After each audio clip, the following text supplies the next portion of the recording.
Hello students, आपका स्वागत है यार एग्जाम पर। और अपना जो चैप्टर चल रहा था वो थर्ड था, मेटल एंड नॉन मेटल, धातु और अधातु, जिसके बारे में हम फिजिकल प्रॉपर्टी के बारे में डिस्कस कर चुके हैं, किसकी, मेटल और नॉन मेटल, यानी धातु और अधातु की भौतिक जो गुणधर्म होते हैं उनके बारे में हम पढ़ चुके हैं।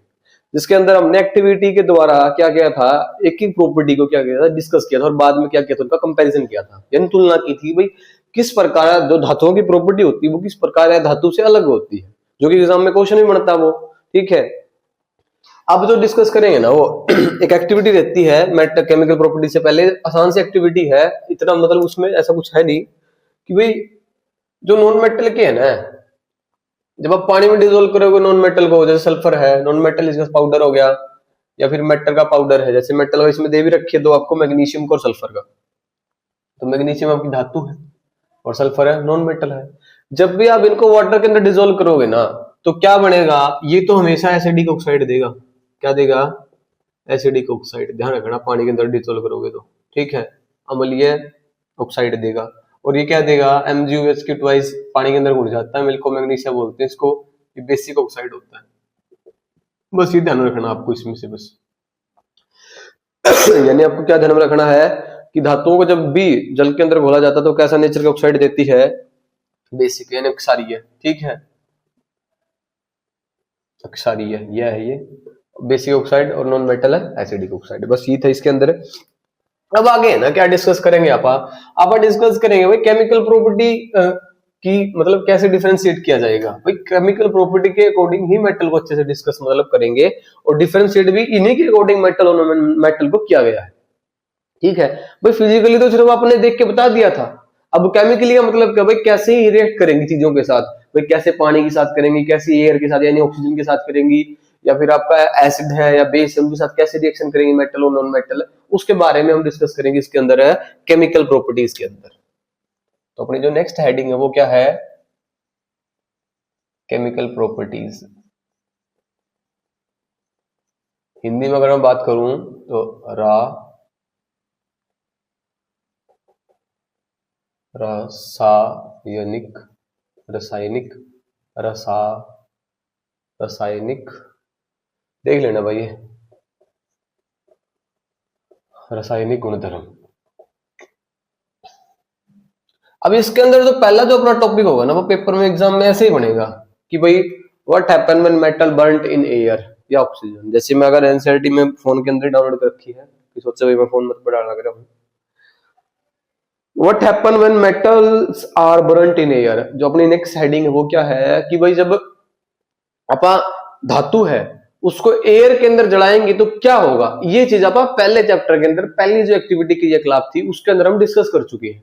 ठीक है, मैं आपको करा भी दूंगा, एक एक करके सारी चीज पढ़ेंगे इसके अंदर, क्या रिजल्ट होगा, कैसे कैसे चीजें होंगी, इनके बारे में आप पूरा डिस्कस करेंगे। ठीक है, जैसे मेटल का पहले जनरल लिख रखी है बात एक्टिविटी के नीचे, फिर आपको कॉपर दिखा रखा है, फिर आपको एल्यूमिनियम का, मैं आपको इससे अलग भी करवाऊंगा। ठीक है, ये दो ही एग्जाम्पल नहीं करेंगे आप।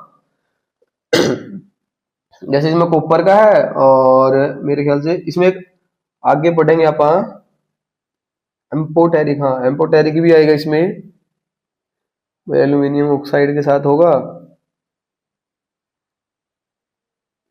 हाँ, जिंक का। ठीक है, देखो भाई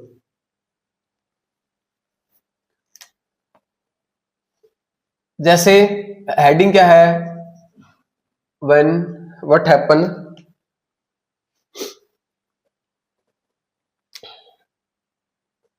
what happens when metal burnt in air या burn in air। भाई क्या होता है जब भी धातुओं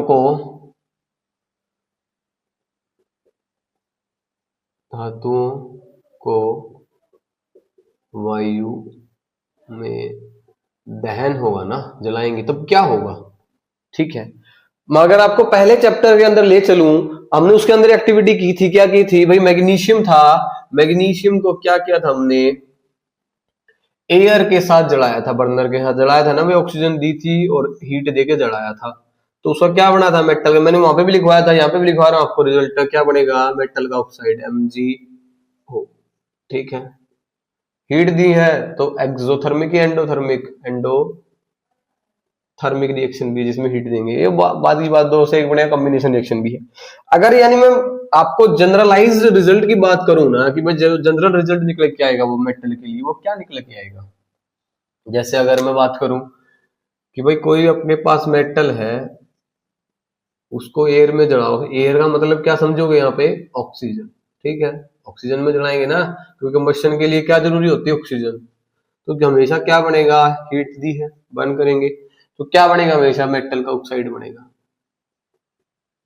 ये जनरलाइज हमने बात कर ली, ठीक है।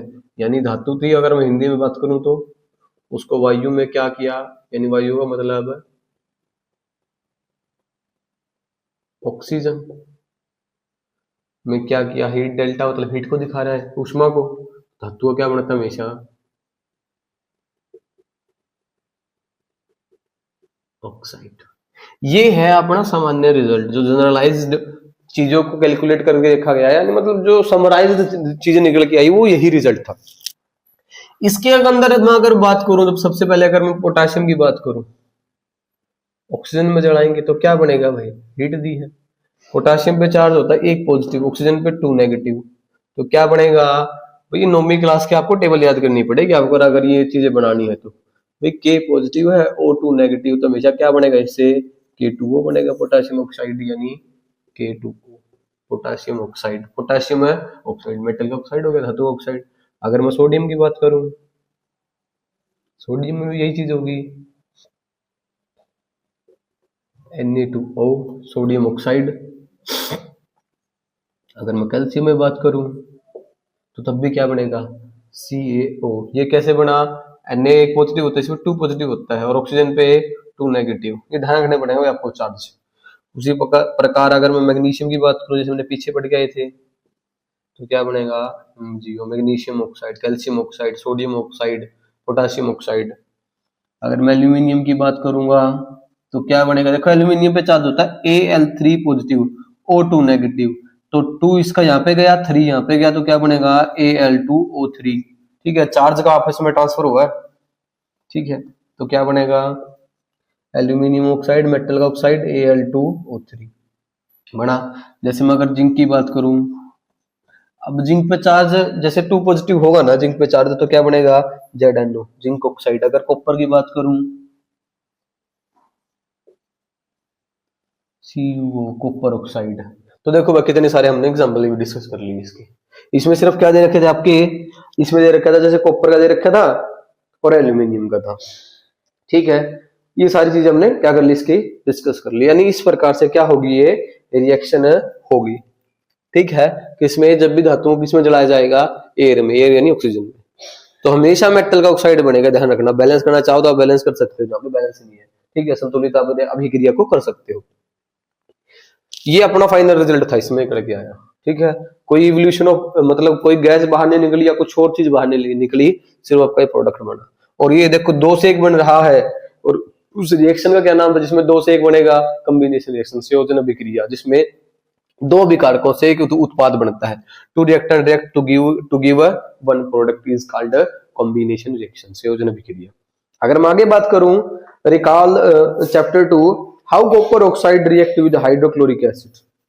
भाई अब अगर ये जो कॉपर ऑक्साइड है, हमने बात की थी सेकंड चैप्टर के अंदर एसिड बेस एंड साल्ट के अंदर, उसके अंदर मेटल का ऑक्साइड था, उसकी रिएक्शन करवाई थी एसिड के साथ, और जो नॉन मेटल ऑक्साइड था उसकी रिएक्शन करवाई थी बेस के साथ। हम उसका डिस्कस भी करेंगे हम। तो क्या हुआ था वहां पे, तो आपने देखा था कि साल्ट बना था और साथ में क्या निकली थी बाहर, वाटर बना था, यानी CuCl2 कॉपर क्लोराइड और H2O बना था। और उसमें वहां पे नेचर पता चल गया था हमको किसका, मेटल ऑक्साइड का, धातु के ऑक्साइड का नेचर कैसा होता है, बेसिक इन नेचर। आगे पीछे पढ़ भी चुके हैं, मेटल ऑक्साइड का नेचर कैसा होगा, हमेशा बेसिक इन नेचर, क्षारीय प्रकृति का होगा, और non metal acidic in nature, ठीक है। मेटेलिक ऑक्साइड जो होगी, नॉन मेटेलिक ऑक्साइड होगी, उसका एसिडिक नेचर होगा, क्योंकि वो बेस के साथ रिएक्शन करके साल्ट और वाटर देगी आपको।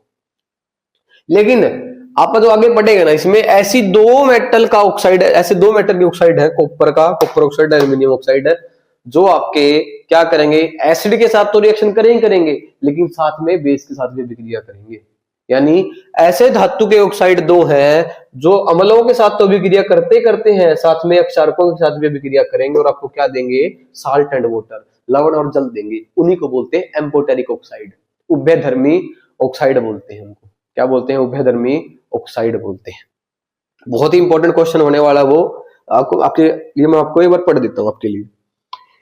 We have learned that metal oxide are basic in nature, but some metal oxides such as aluminum oxide, zinc oxide show both acidic as well as basic behavior. Such metal oxide which react with both acid as well as base to produce salt and water are known as amphoteric oxide. इसकी reaction दे रखी है आपको, ठीक है, नीचे sorry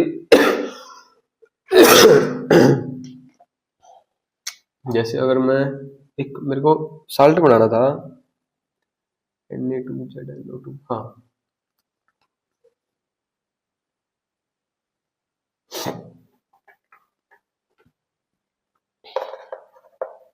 देखो भाई, अब डिस्कस करेंगे अपन। देखो उससे रिलेवेंट करके चलो चीजों को, उससे रिलेट करो उसको, इस क्वेश्चन को जब ये पढ़ेंगे ना, इसको रिलेट करना। कैसे रिलेट करना मैं देखो आपको बताऊंगा। अगर आप चीजों को रिलेट करके चलोगे ना तो आपको आसानी होगी चीजों को याद करने में, रटना नहीं पड़ेगा फिर आपको वो चीजें, क्योंकि आपके फिर साथ में रिवीजन होगी पीछे वाली चीजें अगर आप रिलेट करके चलोगे तो। और रिलेट करके नहीं चलोगे ना तो फिर रिवीजन तो होगी नहीं, आपको फिर रटनी पड़ेगी चीजें। जैसे देखो भाई मैंने क्या कहा कि मेटल का ऑक्साइड है, पीछे पढ़ के आए सेकंड चैप्टर में, क्या पढ़ के आए, मेटल का ऑक्साइड, धातु का ऑक्साइड है, जब भी एसिड के साथ, जैसे HCl हो गया या कोई भी और एसिड हो गया, अभिक्रिया करता है तो साल्ट प्लस वाटर बनती है, लवण और जल बनेगा, ठीक है। अब इसके कारण इसका जो नेचर निकल के आया धातु ऑक्साइड का, वो कैसा नेचर निकल के आया, बेसिक इन नेचर, अक्षारीय प्रकृति की होती है धातु ऑक्साइड, ये निकल के आई बात। लेकिन दो मेटल ऑक्साइड ऐसे हैं, कौन कौन से, वो यहाँ पे लिख देता हूं आपको आपके लिए, एल्यूमिनियम ऑक्साइड और क्या था वो, जिंक था, कॉपर था, सच एल्यूमिनियम, हाँ जिंक ऑक्साइड, सॉरी मैं कॉपर का गलती से बता दिया भाई, जिंक ऑक्साइड। ये दो मेटल के ऑक्साइड ऐसे हैं जो एसिड के साथ तो रिएक्शन करेंगे, लेकिन साथ में किसके साथ रिएक्शन करेंगे, बेस, यानी अक्षारक के साथ और लवणों जो अम्ल के साथ, दोनों के साथ अभिक्रिया करेंगे और अपने को क्या देंगे, सॉल्ट और वाटर देंगे। उन्हीं को क्या बोलते हैं, एम्फोटेरिक ऑक्साइड बोलते हैं, उभयधर्मी ऑक्साइड। यानी मैं अगर हेडिंग की बात करूं, अब आपके पेपर में क्वेश्चन आ चुका है और बार बार आता है, क्या आता है कि what is amphoteric oxide, give its example. एक तो ये क्वेश्चन, और एक क्वेश्चन ये बन सकता है, उभयधर्मी ऑक्साइड किसे कहते हैं, इसके उदाहरण लिखिए 2 नंबर का। एक क्या बनेगा, give reaction for amphoteric oxide, उभयधर्मी ऑक्साइड के लिए अभिक्रिया लिखे। यानी अपना जो टॉपिक है इसके अंदर वो क्या है, एम्फोटेरिक ऑक्साइड, यही स्पेलिंग होगी एम्फोटेरिक की, AMPHOTER, हाँ ये उभयधर्मी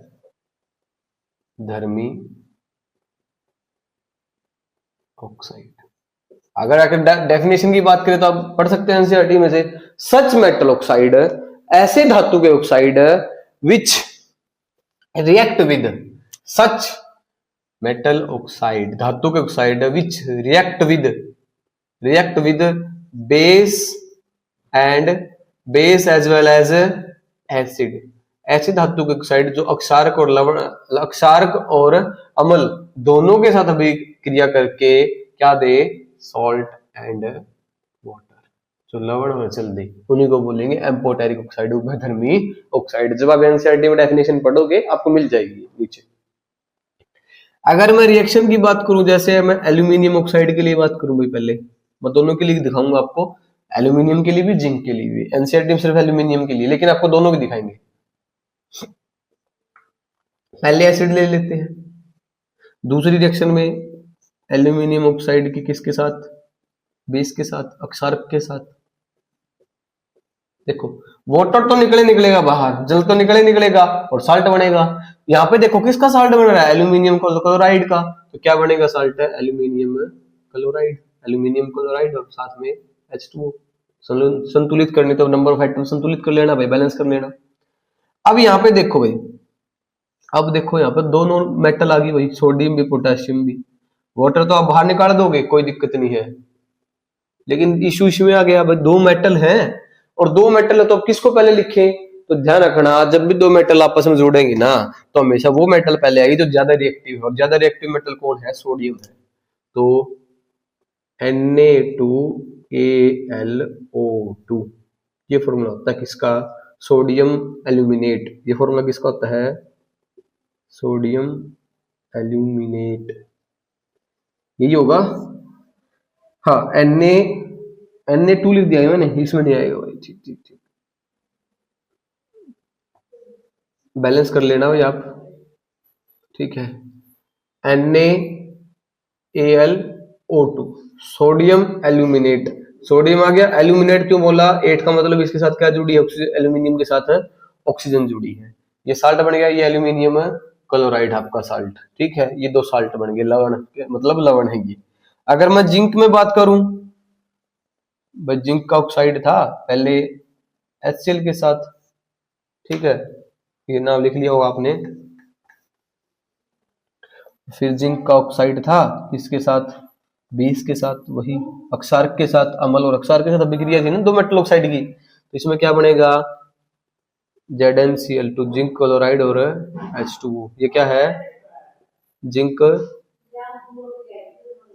क्लोराइड, क्या ये जिंक क्लोराइड। इसमें क्या बनेगा, देखो भाई फिर से मेटल आ गई, क्या बनेगा, Na2ZnO2 प्लस H2O। ये ध्यान रखना भाई, फॉर्मूला इंपॉर्टेंट है।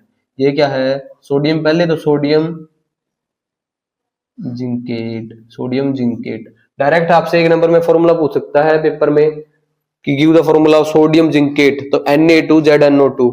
Give the formula of sodium aluminate, NaAlO2।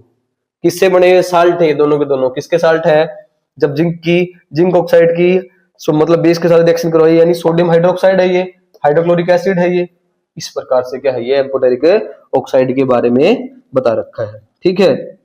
इसके बारे में आगे है, इससे आगे अगर मैं बात करूं, most metal oxide are insoluble in water but some of these dissolve in water to form alkali. Sodium oxide and potassium are dissolve in water to produce alkali as follow. देखो अब ये तो बात कर ली हमने एम्फोटेरिक की। अगर आपसे पेपर में ऐसे पूछे what is amphoteric oxide, give its example, भाई उभयधर्मी ऑक्साइड किसे कहते हैं, इसके उदाहरण लिखे। उदाहरण में सिर्फ आप ये दो लिखोगे, ठीक, और इसकी डेफिनेशन लिखोगे। लेकिन जब आपसे रिएक्शन की बात करेगा, अभिक्रिया की बात करेगा, तो आपको ये लिखनी पड़ेगी भाई, ठीक है। आपकी मर्जी है, पेपर के अंदर आप सिर्फ ये एल्यूमिनियम की दिखा सकते हैं, एल्यूमिनियम ऑक्साइड की, या फिर जिंक ऑक्साइड की। मैंने आपको दोनों लिख दी, ठीक है, बुक के अंदर एक थी, मैंने दोनों लिख दी आपके लिए। आगे देखो, अब कुछ मेटल के ऑक्साइड है ना, वो क्या होते हैं, ये मेटल है पानी के अंदर सोल्यूबल होती हैं, और जो मेटल पानी के अंदर घुल जाए उसी को बोलेंगे अल्काइल मेटल। क्या बोलेंगे, अल्काइल मेटल, यानी क्षारीय धातु बोलेंगे उनको। जैसे पीछे पढ़ा हमने, तो थर्ड प्रॉपर्टी थी उसके अंदर अल्काइल मेटल, सोडियम और पोटेशियम होती है, कैल्शियम मैग्नीशियम भी आगे बात करें। जब रिएक्शन करेंगे ना पानी के साथ किसकी, मेटल की, तब जैसे सोडियम था, जब भी वाटर के अंदर डालोगे तो क्या होगा, NaOH, और साथ में हीट निकलेगी बाहर। उसी प्रकार से पोटेशियम में जब वाटर के अंदर डालोगे पोटेशियम मेटल को, तो क्या बनेगा, KOH, एक्वस, जलीय, और साथ में हीट।